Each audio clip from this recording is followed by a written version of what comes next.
Bom, pessoal, continuando aqui, a gente vai ter agora a parte de diferença de proporções. Então, estou seguindo direitinho o conteúdo que está na ementa, ok? Então, ó, seja uma distribuição binomial com parâmetros NP quaisquer, o estimador de máxima verossimilhança P-chapéu é a proporção amostral, né? Então, você estima a proporção populacional pela proporção amostral, né? Tem isso lá. A demonstração é bem simples, vocês devem ter visto isso em inferência. Então, a distribuição amostral desse estimador, né, tem a esperança P e a variância, né, P vezes 1 menos P sobre N. Logicamente, desvio vai ser a raiz disso aqui, tá?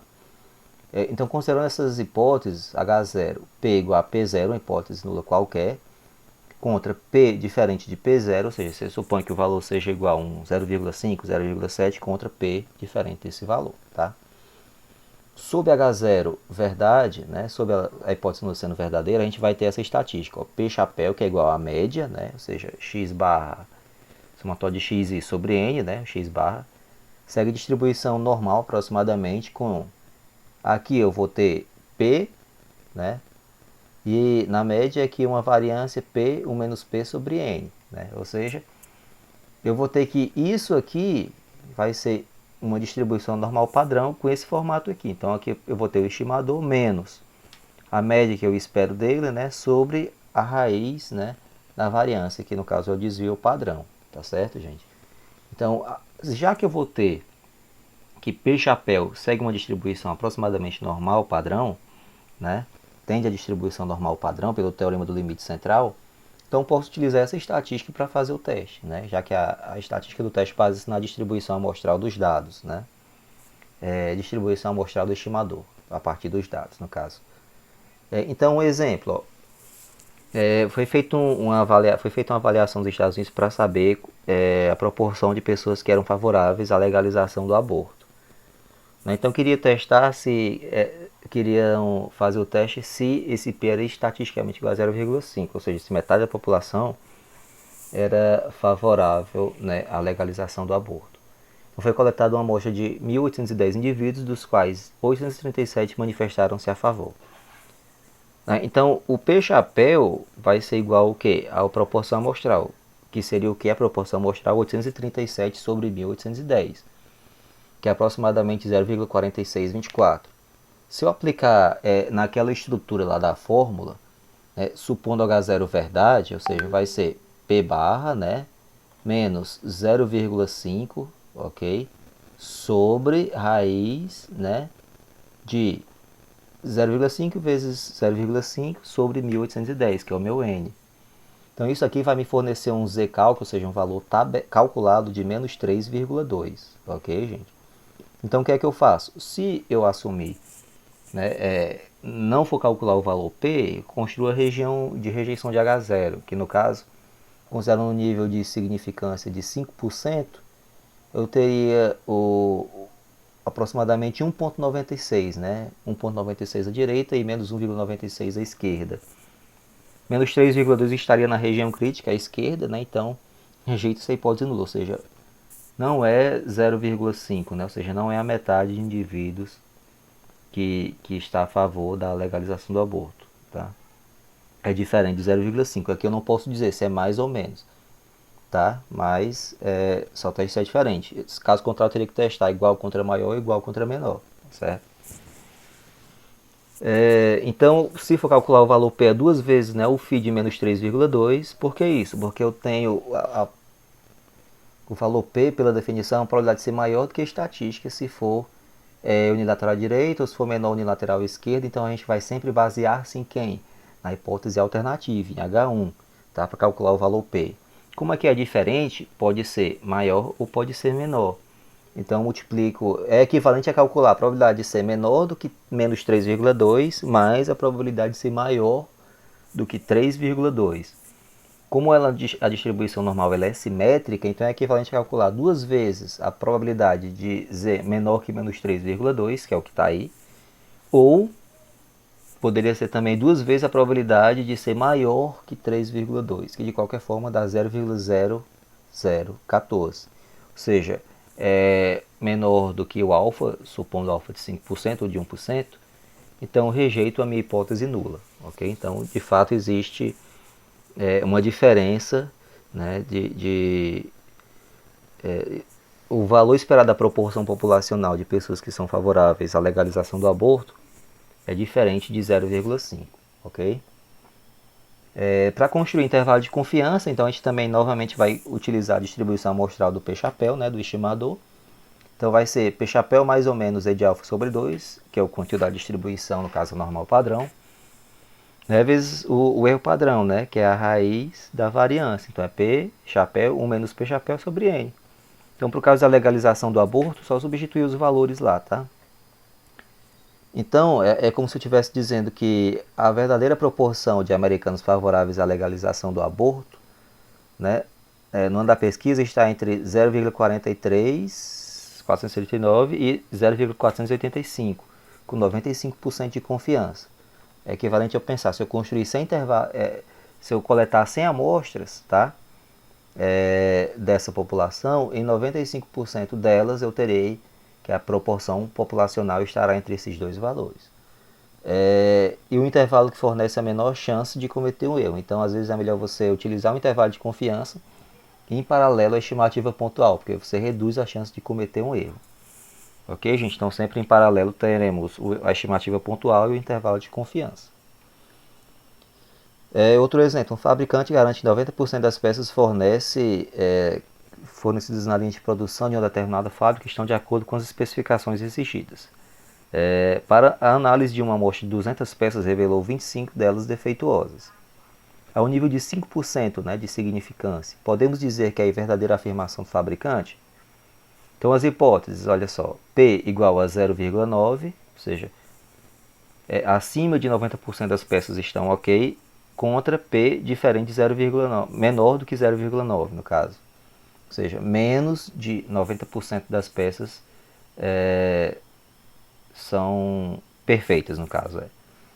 Então a gente vai aproximar para a distribuição normal, né? Então a gente vai ter uma região de rejeição de H0 ou a região de aceitação de H0 de menos 1,64 até infinito, porque se eu considerar os 5% e o teste é unilateral à esquerda, eu vou ter toda uma região crítica à esquerda, ou seja, de menos 1,64 até o menos infinito, vai ser minha região crítica, ou seja, se eu calcular o valor calculado e ele cair ali dentro, abaixo de menos 1,64, vou rejeitar minha hipótese nula.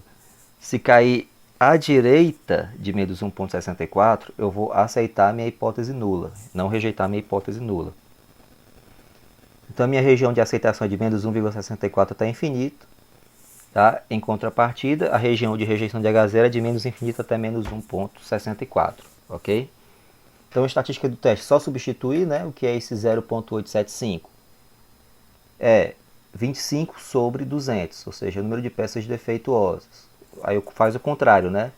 Se eu tenho 25 sobre 200, o número de peças defeituosas, então 175 sobre 200 eu vou ter o número de peças perfeitas. Então, 0,875 menos 0,9 sobre raiz, né, de 0,9, 0,1 sobre 200. Então, esse valor vai ser de menos 1,178, tá? Então, pertence à minha região crítica, então não rejeita-se H0, ok? Não, RA aqui, tá, gente? Perdão. Pertence à minha região de aceitação, então não rejeita-se H0. Se pertencesse à região crítica, né, rejeitaria H0. Ou seja, de menos 1,64 até infinito, eu aceito minha hipótese nula. Com o valor de menos 1,178, que está à direita, né, do meu menos 1,64, está a minha região de aceitação. Tá? Então, só corrigir aqui para RA. Beleza, gente? Então, aqui seria essa a ideia. Ó, né? Tá bem evidente aqui. Eu tenho a região de rejeição de H0, ou região crítica aqui, ó, menos 1,64 até à esquerda, e de menos 1,64 até o infinito, que como eu coloquei lá, é a região de aceitação de H0. Como o zcal que está aqui, ó, bem evidente, a gente consegue ver que ele está na região de aceitação. Ou seja, de fato, mais de 90% das peças, tá, fornecidas por esse fabricante estão perfeitas. Beleza, agora isso foi para uma comparação de uma proporção. Se eu quiser comparar duas proporções, eu posso ter P1 igual a P2, né? Ou, se eu trouxer o P1 para o lado de P2, né? Ou seja, juntar os dois eu vou ter P1 menos P2 igual a zero, contra P1 menos P2 diferente de zero. Veja que quando tem um diferente aí, que essa hipótese é bilateral, eu posso ter também igual contra menor, igual contra maior. Unilateral à esquerda e unilateral à direita, ok? Então vamos considerar duas distribuições x e y, sendo duas distribuições binomiais, com parâmetros n1p1 e n2p2, respectivamente, a x e a y, né? Então as distribuições amostradas estimadores são P1 chapéu e P2 chapéu. Então P1 chapéu é o estimador para a proporção populacional referente a x e o P2 referente a y. Então no caso eu vou ter a mesma estratégia até o momento do meu caso, aqui eu tenho apenas um parâmetro, né? Tenho apenas uma binomial, apenas uma proporção.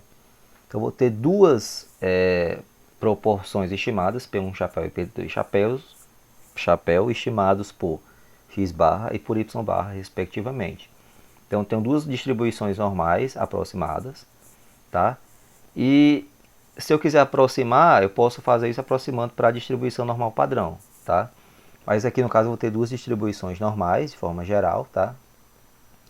E para eu comparar, eu vou pegar e fazer uma distribuição normal padrão, fazer x menos x barra menos y barra, né? Então, eu vou pegar P1 menos P2 chapéu, né? P1 chapéu menos P2 chapéu sobre raiz, né, de P1 chapéu vezes 1 menos P1 chapéu sobre N1 mais P2 chapéu vezes 1 menos P2 chapéu sobre N2. Então aqui, isso aqui vai seguir aproximadamente uma distribuição normal padrão, tá? E isso aqui vai ser a minha estatística do teste para comparar a diferença entre duas proporções, ok? Pelo teorema do limite central. No caso, eu posso fazer isso aproximando pelo teorema do limite central para a distribuição normal e pelo teste quadrado também, tá, gente? Então, no caso do teste quadrado, utiliza-se a tabela de contingência. Vamos fazer um exemplo aqui bem simples, tá? Pesquisadores decidiram avaliar se a proporção de cães machos é idêntica nos domiciliados e não domiciliados, ou seja, nos cães que têm uma residência, né, tem dono, contra os que são de rua, né? Então, eu vou ter aqui, ó, no caso da pesquisa, foram 510 domiciliados, desses 510, 301 eram machos. Dos não domiciliados foram pesquisados 230, dos quais 97 eram machos. Então, a hipótese P1 menos P2 igual a zero, ou seja, as proporções de machos domiciliados e não domiciliados são iguais, contra P1 menos P2 diferente de zero, ok? De modo que o P1 se refere aos domiciliados e o P2 aos não domiciliados. Então, o P1 vai ser estimado, né, pela proporção amostral, tá? 0,59, e o P2, 97 sobre 230, que é 0,42 ou 42% aproximadamente. Tem uns quebradinhos, mas a gente aproxima para esses dois valores. No R é fácil, ó. Você coloca aqui essas duas proporções, ó. Aí coloca na estatística do teste, P1 chapéu menos P2 chapéu sobre raiz de P1 chapéu, 1 menos P1 chapéu sobre 510 mais P2 chapéu vezes 1 menos P2 chapéu sobre 230, que é o N2 e aqui é o N1. Então o valor da minha estatística do teste é 4,30. Então no R, a gente calcula aqui esse valorzinho, né, para dar esse 4,30. E ao nível de significância de 5%, o Z de alfa vai ser 1,96, né? Então, como o teste é bilateral, minha região de rejeição de H0 vai ser 1,96 até infinito e de menos infinito até menos 1,96. Como o valor deu 4,30, então ele caiu na região de rejeição de H0. Tá? Então eu rejeito minha hipótese nula e a proporção de cães machos é diferente, né, nos dois estratos, né, domiciliados e não domiciliados. E o valor P, né, tá aí, ó, 2 vezes 1 menos P norma de 4,3, ou seja, eu tenho 4,3, pego a probabilidade à direita, né, 1 menos P norma de 4,3 e multiplico por 2. Ou seria equivalente a pegar 2 vezes P norma de menos 4,3, não tem problema. Tá, que deu esse valor aqui, ó, de 1,707 vezes 10 a menos 5, que é menor do que 0,05, então eu rejeito minha hipótese nula. Ok, gente? Então aqui é pelo teste pela aproximação pela distribuição normal. Se fosse pelo aqui quadrado, o que eu teria? Eu teria aqui uma tabela de contingência bem simples, ó. domiciliados, não domiciliados, machos, não machos, que são fêmeas. Então teria 301 machos, 209 fêmeas, 97 machos, 133 fêmeas. Então tem uma tabela de contingência 2 por 2. Aplica o TISC.teste. Pronto. Aí seria equivalente, tá? Que seria equivalente ao teste de independência entre, no caso, o cão ser domiciliado ou não e o sexo do animal. Seria equivalente a isso. Ok, gente? Bom, então é isso, né? Fica bem simples. Você também pode aplicar o prop.teste no R, né? Para calcular, ou o TISC.teste, tanto faz. Os dois vão chegar ao mesmo resultado, na mesma ideia, e vão responder o mesmo objetivo. Ok, gente? Então é isso. A próxima parte vai ser teste de independência, justamente, ok?